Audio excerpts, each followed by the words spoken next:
Hello everyone, today I'm going to be talking about the top 5 meta decks in Riftbound in my humble opinion.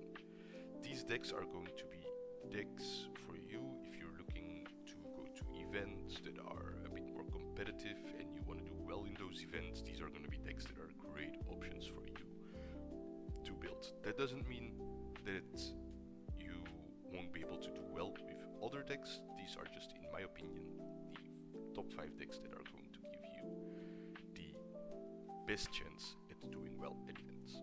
So first, for number 5, I'm going, the number 5 spot is going to be Rampy.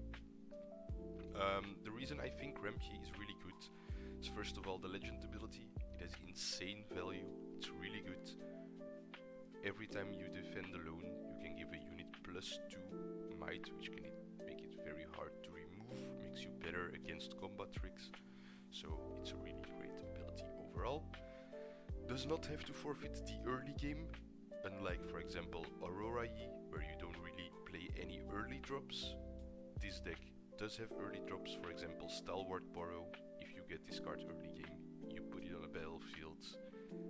It has shield 1, so it's going to be 3 by itself, plus your legend ability is going to be 5. That's really good in the early game. For sure it's going to be able to get you at least 1-2 points.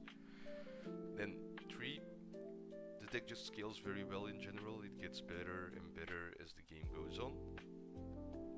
Does not rely on Aurora like I just mentioned. It plays a lot of deflect units, which is why it can be good into Kai'Sa. Cards like Kiana, Deadbloom Predator, and obviously you're playing a green deck, so you're able to play Defy, which is a very annoying card for the opponent to have to play around. So, number 4, Misfortune, the Aurora version.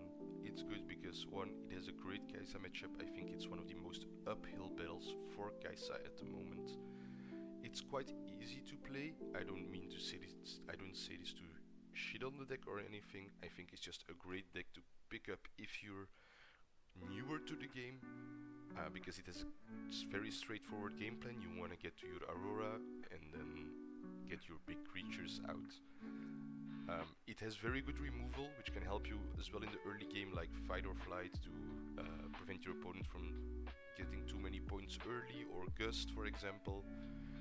Then one of the units it plays to get out with Aurora is Mind Splitter, which is one of the most insane units in the game, in my opinion. Whenever it's summoned, you can just look at your opponent's hand, take a card from it, and have them discard it.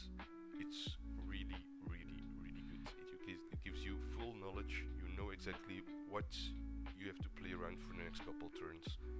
It gives you so much advantage. Then it's also quite consistent. You have things like Stack Deck to really dig for your Auroras, so you're going to be hitting Aurora more often. Alright, so the number 3 spot is Aurora E. Just like Rampy, the legend ability is really good. For example, compared to like an MF ability, I'm not saying the MF ability is bad or anything, but Master Yi's ability just has more value than the MF ability. The MF ability being able to give something ganking, like I just said, it's also very useful, but the Master Yi ability is just very immediate, gives you a lot of advantage without really having to do anything for it. Then it has a great Kai'Sa matchup, so this deck was basically made kind of to beat Kai'Sa, but still be good into a lot of other decks. You're able to hold points very well with high might units.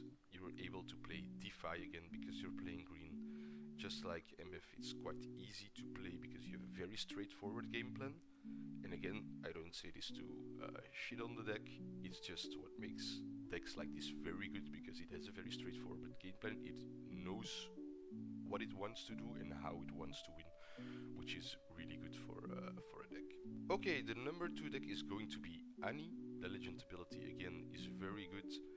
At the end of your turn, you're ready 2 runes, which basically means you always have 2 extra runes. You don't have to always think as hard about how many runes am I leaving up. Obviously, sometimes if you want to play cards like Void Seeker, you have to leave up 1 extra rune, but most of your disruptions in your opponent's turn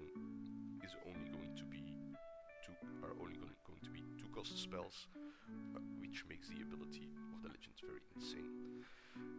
The deck is very aggressive. You're able to score points very early with cards like Sneaky Deckhand or Accelerated Kaisas, which makes it very oppressive for the opponent to deal with. You have a great champion unit in any Stubborn.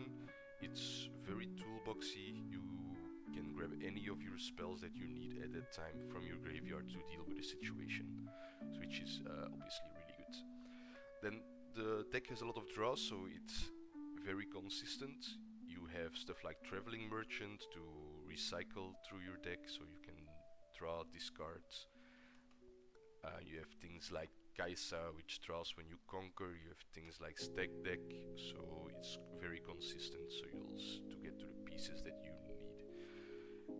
It has a very good finisher as well, so once you get to the 6-point mark, your opponent really has to start worrying about the Vi plus Rider-Wind combo, which is very hard for a lot of decks to deal with, which makes it quite awkward at times for your opponent. So you also have stuff like Darius, for example, which is also a great finisher, a staple in red.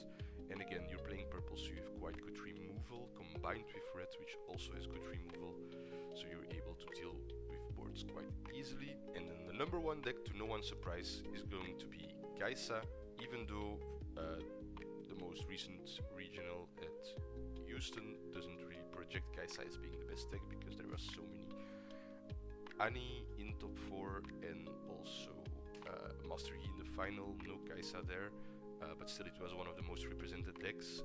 It was one of the most represented decks in top 64 as well. The legend ability, obviously, again, it's really good.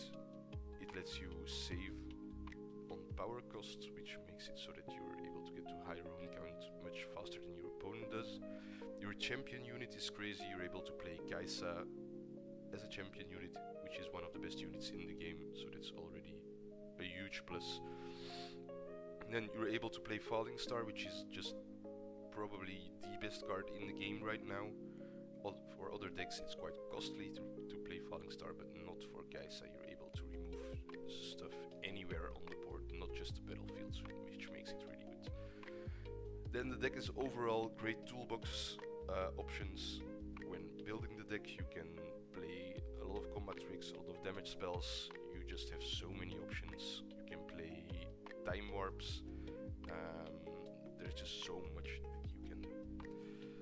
Then the deck has very good finishers. So you have stuff like Darius, Thousand Tales Watcher, which just gives you that extra little push to easily close out games. And then again, the deck has very few bad matchups, is favored in most matchups. There are some exceptions, like the Aurora E, like the MFs or the sets, but sets are actually quite okay once you know how to play against it. You should play it more as a hold game rather than a conquer game. So once you get used to set, it's not actually that bad of a matchup anymore. Okay, these were my top 5 meta decks currently for Riftbound. I hope you enjoyed the video. If you're looking for a Kaisa deck, check it out on my channel. If you're looking for a Annie deck, please also check it out on my channel. If you like the content, please subscribe, like the video, and I'll see you guys in the next one. Bye.